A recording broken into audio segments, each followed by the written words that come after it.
The weight of realization crushed Bella. Relief at being alive morphed into a suffocating dread. Patrick, the monster he'd become, possessed the knowledge to replicate the formula. And with Mark barricaded in his office, convinced Bella was responsible for the attacks, she was alone, panic clawed at her throat. She stumbled to Mark's office, pounding on the door.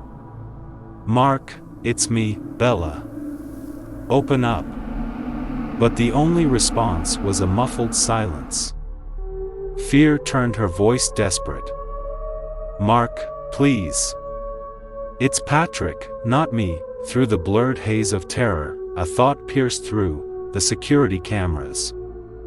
They might have captured evidence of Patrick's presence, something to convince Mark.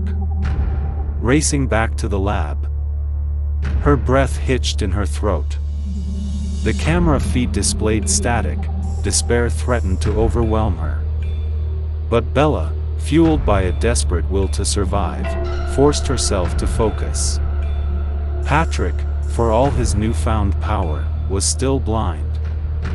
He relied on sound and maybe, just maybe, a distorted form of heat signature. She grabbed a thermal imaging camera and a fire extinguisher from the emergency station. The lab's sterile white walls, once a source of comfort, now seemed like a stark canvas for the horrors unfolding. The thermal image flickered, revealing faint distortions in the air, remnants of Patrick's unseen presence. A new plan, a desperate gamble, formed in Bella's mind.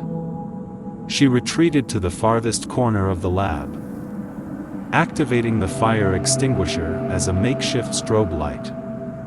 The sudden flashes and bursts of cold disoriented her, but hopefully, they'd have the same effect on Patrick. The air grew thick with tension, punctuated by the rhythmic hiss of the refilling extinguisher. Then, a sound, a wet, dragging noise like before.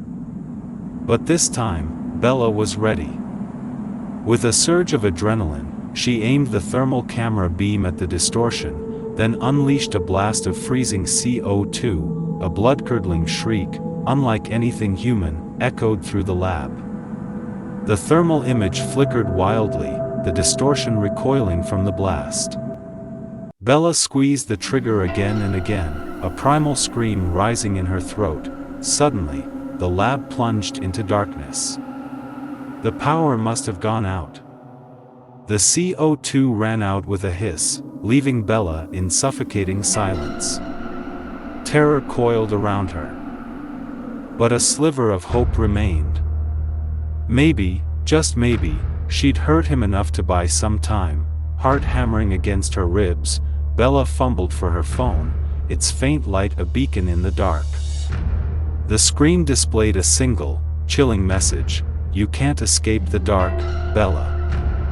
It's already inside you." A new wave of terror washed over her. Patrick could see in the dark, navigate using heat signatures. And now, he knew she was vulnerable. Tears streamed down Bella's face, blurring the faint phone light. But giving up wasn't an option. Not while there was a flicker of hope, a chance to find a way to reverse the damage. She remembered the ventilation system. It had manual overrides. If she could reach them, she could flood the lab with a noxious gas, a desperate attempt to drive Patrick out. But the access panel was on the opposite side of the lab, shrouded in darkness. Taking a deep, shaky breath, Bella set off. Each step felt like wading through molasses, fear a constant companion. Her phone light danced across the sterile white walls, casting grotesque shadows that seemed to mock her. Suddenly, a cold touch brushed against her cheek. She screamed, whirling around, but there was nothing there. Just the faint, sickly sweet smell of decay, stronger this time. A whimper escaped her lips. She had to move, had to reach the ventilation system. With renewed determination, Bella pushed forward, her heart a frantic drum against her ribs. Then, her hand brushed against a cold, metal surface.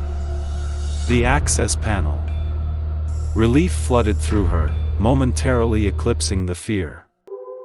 Fumbling with shaking fingers, she opened the panel. Inside, a maze of pipes and valves gleamed faintly in the dying light of her phone. But before she could decipher the controls, a new sound filled the lab, a low, guttural growl.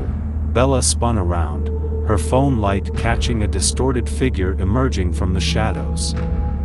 This time, there was no mistaking it. The skeletal silhouette, the hollow black eyes, the chilling smile splitting its invisible face.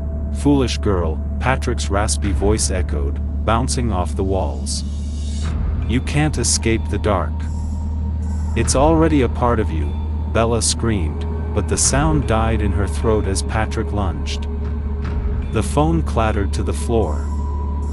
Its light extinguished, plunging her into a terrifying darkness.